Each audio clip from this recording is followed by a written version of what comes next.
So Instructional Rounds is a process focused on a problem, a question usually, that's identified either at the school level or the district level. And it's really modeled after medical rounds, that you look at a particular problem as a group and you try to problem solve. And I was one of the students that went around with a group of administrators and fellow students of mine as well.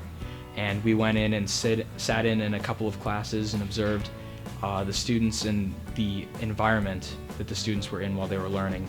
And it was a pretty eye-opening experience actually, because when you're at Farmington Public Schools, you always see what's going on in your classroom, but you don't necessarily get a chance to see other classrooms. Our focus was on that sense of belonging. So in the classes that we went to, and different groups went to different classes, and there might have been some overlap. That was really kind of the things we were looking for. What were kind of the hallmarks of how either the teacher or the type of instruction that was happening, or the way the classroom was organized, or the curriculum that promoted and facilitated and enhanced that sense of belonging.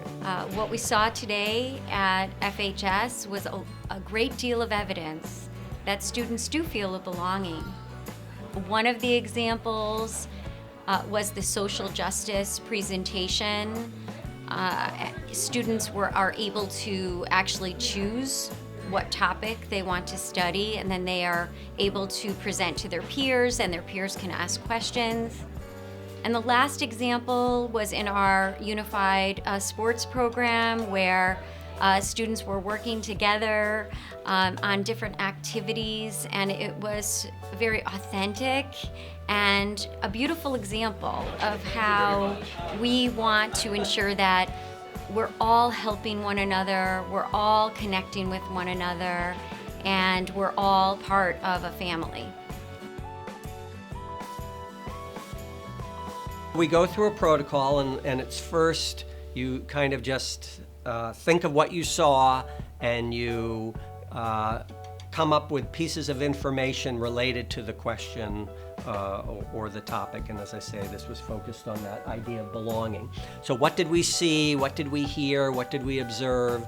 That would be evidence of how that issue was being addressed. I feel like the students were one of the biggest participants in the district rounds, because there would be many instances where, when we were debriefing at the public library, where the teachers and the administrators would open up the floor for just the students to speak and share what they had seen throughout the day. And all the administrators stayed quiet for a while and just listened to us. So I felt like we were very active participants in district rounds. So first and foremost, I think it's so important that students are involved in instructional rounds, because their voice is critical when we think about improvement efforts and our next level of work. I think sometimes we underestimate what our students can do, and it just always confirms to me that students, they're capable of so much and have so much to offer. Instructional Rounds is a part of Farmington's culture, and it's something that we've done for a very long time, and we keep refining it as we go along.